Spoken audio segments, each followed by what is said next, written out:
how do you explain when things don't go as we assume? Or better, how do you explain when others are able to achieve things that seem to defy all of the assumptions? For example, why is Apple so innovative? Year after year after year after year, they're more innovative than all their competition. And yet, they're just a computer company. They're just like everyone else. They have the same access to the same talent, the same agencies, the same consultants, the same media. Then why is it that they seem to have something different? Why is it that Martin Luther King led the civil rights movement?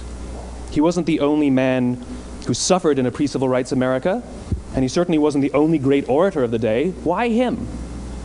And why is it that the Wright brothers were able to figure out controlled powered manned flight when there were certainly other teams who were better qualified, better funded, and they didn't achieve powered manned flight, and the Wright brothers beat them to it? There's something else at play here. About 3.5 years ago, I made a discovery, and this discovery profoundly changed my view on how I thought the world worked, and it even profoundly changed the way in which I operate in it. As it turns out, there's a pattern. As it turns out, all the great and inspiring leaders and organizations in the world, whether it's Apple or Martin Luther King or the Wright brothers, they all think, act, and communicate the exact same way, and it's the complete opposite to everyone else. All I did was codify it. And it's probably the world's simplest idea. I call it the golden circle.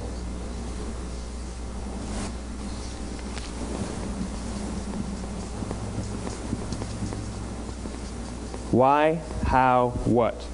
This little idea explains why some organizations and some leaders are able to inspire where others aren't. Let me define the terms really quickly. Every single person, every single organization on the planet knows what they do, 100%. Some know how they do it, whether you call it your differentiating value proposition or your proprietary process or your USP. But very, very few people or organizations know why they do what they do. And by why, I don't mean to make a profit. That's a result. It's always a result. By why, I mean what's your purpose? What's your cause? What's your belief? Why does your organization exist? Why do you get out of bed in the morning? And why should anyone care? Well, as a result, the way we think, the way we act, the way we communicate is from the outside in. It's obvious. We go from the clearest thing to the fuzziest thing. But the inspired leaders and the inspired organizations, regardless of their size, regardless of their industry, all think, act, and communicate from the inside out. Let me give you an example. I use Apple because they're easy to understand and everybody gets it. If Apple were like everyone else, a marketing message from them might sound like this. We make great computers. They're beautifully designed, simple to use, and user-friendly. Want to buy one? Meh. And that's how most of us communicate. That's how most marketing is done, that's how most sales is done, and that's how most of us communicate interpersonally. We say what we do, we say how we're different or how we better, and we expect some sort of behavior, a purchase, a vote, something like that. Here's our new law firm. We have the best lawyers with the biggest clients. We have, we always perform for our clients, do business with us. Here's our new car. It gets great gas mileage. It has, leather seats. Buy our car. But it's uninspiring. Here's how Apple actually communicates. Everything we do, we believe in challenging the status quo. We believe in thinking differently. The way we challenge the status quo is by making our products beautifully designed, simple to use, and user-friendly. We just happen to make great computers. Want to buy one? Totally different, right? You're ready to buy a computer from me. All I did was reverse the order of the information. What it proves to us is that people don't buy what you do, people buy why you do it. People don't buy what you do, they buy why you do it. This explains why every single person in this room is perfectly comfortable buying a computer from Apple. But we're also perfectly comfortable buying an MP3 player from Apple, or a phone from Apple, or a DVR from Apple. But as I said before, Apple's just a computer company. There's nothing that distinguishes them structurally from any of their competitors. Their competitors are all equally qualified to make all of these products. In fact, they tried. A few years ago, Gateway came out with flat-screen TVs. They're eminently qualified to make flat-screen TVs. They've been making flat-screen monitors for years. Nobody bought one.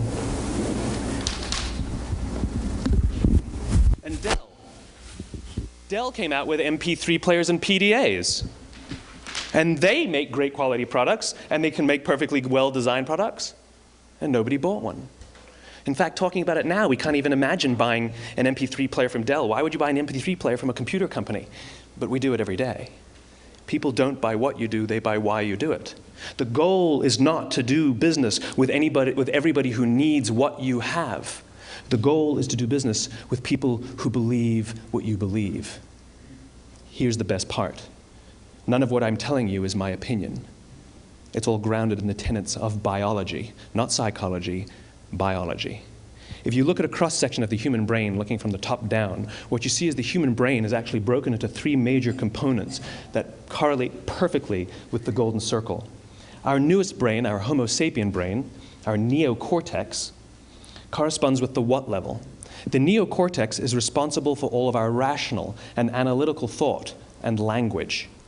The middle two sections make up our limbic brains, and our limbic brains are responsible for all of our feelings, like trust and loyalty. It's also responsible for all human behavior, all decision-making, and it has no capacity for language. In other words, when we communicate from the outside in, yes, people can understand vast amounts of complicated information like features and benefits and facts and figures. It just doesn't drive behavior.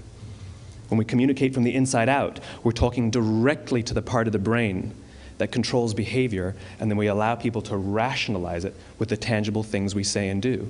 This is where gut decisions come from. You know, sometimes you can give somebody all the facts and your figures, and they say, I know what all the facts and details say, but it just doesn't feel right.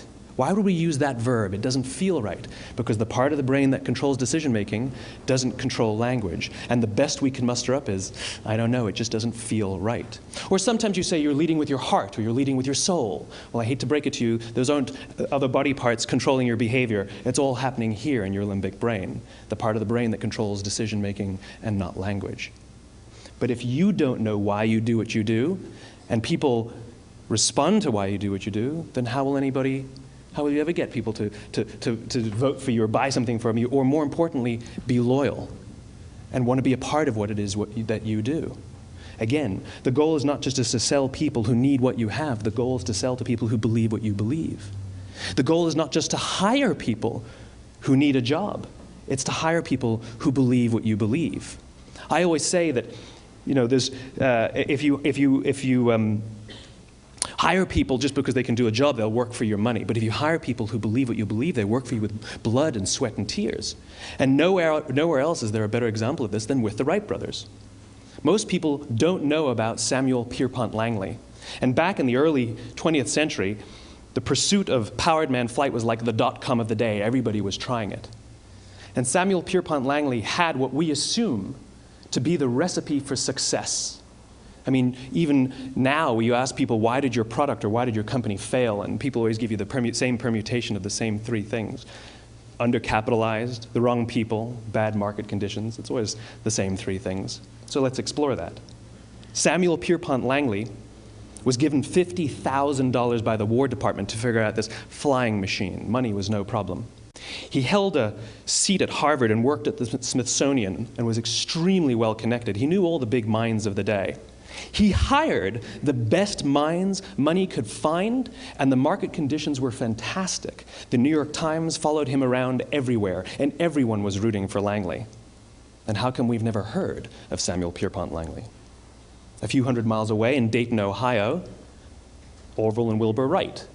They had none of what we consider to be the recipe for success. They had no money. They paid for their dream with the proceeds from their bicycle shop. Not a single person on the Wright brothers' team had a college education, not even Orville or Wilbur. And the New York Times followed them around nowhere. The difference was Orville and Wilbur were driven by a cause, by a purpose, by a belief. They believed that if they could figure out this flying machine, it'll change the course of the world. Samuel Pierpont Langley was different. He wanted to be rich, and he wanted to be famous. He was in pursuit of the result. He was in pursuit of the riches. And lo and behold, look what happened. The people who believed in the Wright brothers' dream worked with them with blood and sweat and tears. The others just worked for the paycheck. And they tell stories of how every time the Wright brothers went out, they would have to take 5 sets of parts because that's how many times they would crash before they came in for supper. And eventually, on December 17th, 1903, the Wright brothers took flight. And no one was there to even experience it. We found out about it a few days later. And further proof that Langley was motivated by the wrong thing, the day the Wright brothers took flight, he quit. He could have said, "That's an amazing discovery, guys, and I will improve upon your technology." But he didn't. He wasn't first. He didn't get rich. He didn't get famous. So he quit. People don't buy what you do, they buy why you do it. And if you talk about what you believe, you will attract those who believe what you believe. Well, why is it important to attract those who believe what you believe? Something called the law of diffusion of innovation. And if you don't know the law, you definitely know the terminology. The first 2.5% of our population are our innovators. The next 13.5% of our population are our early adopters. The next 34% are your early majority, your late majority, and your laggards. The only reason these people buy touch-tone phones is because you can't buy rotary phones anymore. We all sit at various places at various times on the scale, but what the law of diffusion of innovation tells us is that if you want mass market success or mass market acceptance of an idea, you cannot have it until you achieve this tipping point between 15 and 18% market penetration, and then the system tips. And I love asking businesses, what's your conversion on new business? And they love to tell you, oh, it's about 10%, proudly. Well, you can trip over 10% of the customers. We all have about 10% who just get it. That's how we describe them, right? That's like that gut feeling, oh, they just get it. The problem is, how do you find the ones that just get it before you're doing business with them versus the ones who don't get it? So it's this here, this little gap, that you have to close, as Geoffrey Moore calls it, crossing the chasm. Because you see, the early majority will not try something until someone else has tried it first. And these guys, the innovators and the early adopters, they're comfortable making those gut decisions. They're more comfortable making those intuitive decisions that are driven by what they believe about the world and not just what product is available. These are the people who stood online for 6 hours to buy an iPhone when they first came out, when you could have just walked into the store the next week and bought one off the shelf. These are the people who spent $40,000 on flat-screen TVs when they first came out, even though the technology was substandard. And by the way, they didn't do it because the technology was so great. They did it for themselves. It's because they wanted to be first. People don't buy what you do, they buy why you do it. And what you do simply proves what you believe. In fact, people will do the things that prove what they believe. The reason that person bought the iPhone in the first 6 hours, or stood in line for 6 hours, was because of what they believed about the world and how they wanted everybody to see them. They were first. People don't buy what you do, they buy why you do it. So let me give you a famous example, a famous failure and a famous success of the law of diffusion of innovation. First, the famous failure. It's a commercial example. As we said before a second ago, the recipe for success is money and the right people and the right marketing conditions, right? You should have success then. Look at TiVo. From the time TiVo came out about 8 or 9 years ago to this current day, they are the single highest quality product on the market. Hands down, there is no dispute. They were extremely well funded. Market conditions were fantastic. I mean, we use TiVo as a verb. I TiVo stuff on my piece of junk Time Warner DVR all the time. But TiVo is a commercial failure. They've never made money. And when they went IPO, their stock was at about $30 or $40 and then plummeted, and it's never traded above 10. In fact, I don't think it's even traded above 6, except for a couple of little spikes. Because you see, when TiVo launched their product, they told us all what they had. They said, we have a product that pauses live TV, skips commercials, rewinds live TV, and memorizes your viewing habits without you even asking. And the cynical majority said, we don't believe you, we don't need it, we don't like it, you're scaring us. What if they had said, if you're the kind of person who likes to have total control over every aspect of your life, boy, do we have a product for you. It pauses live TV, skips commercials, memorizes your viewing habits, etc., etc. People don't buy what you do, they buy why you do it, and what you do simply serves as the proof of what you believe. Now let me give you a successful example of the law of diffusion of innovation. In the summer of 1963, 250,000 people showed up on the Mall in Washington to hear Dr. King speak. They sent out no invitations, and there was no website to check the date. How do you do that? Well, Dr. King wasn't the only man in America who was a great orator. He wasn't the only man in America who suffered in a pre-civil rights America. In fact, some of his ideas were bad. But he had a gift. He didn't go around telling people what needed to change in America. He went around and told people what he believed.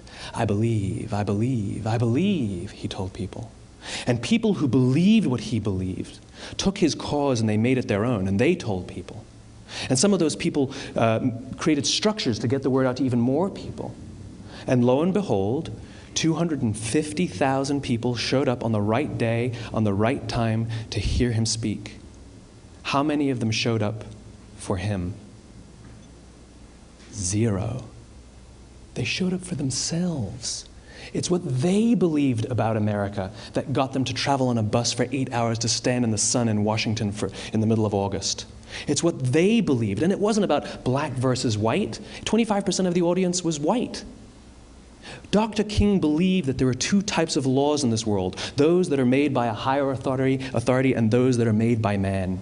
And not until all the laws that are made by man are consistent with the laws that are made by the higher authority will we live in a just world. It just so happens that the civil rights movement was the perfect thing to help him bring his cause to life. We followed him not for him, but for ourselves. And by the way, he gave the I have a dream speech, not the I have a plan speech. Listen to politicians now with their comprehensive 12-point plans. They're not inspiring anybody. Because there are leaders and there are those who lead. Leaders hold a position of power or authority, but those who lead inspire us.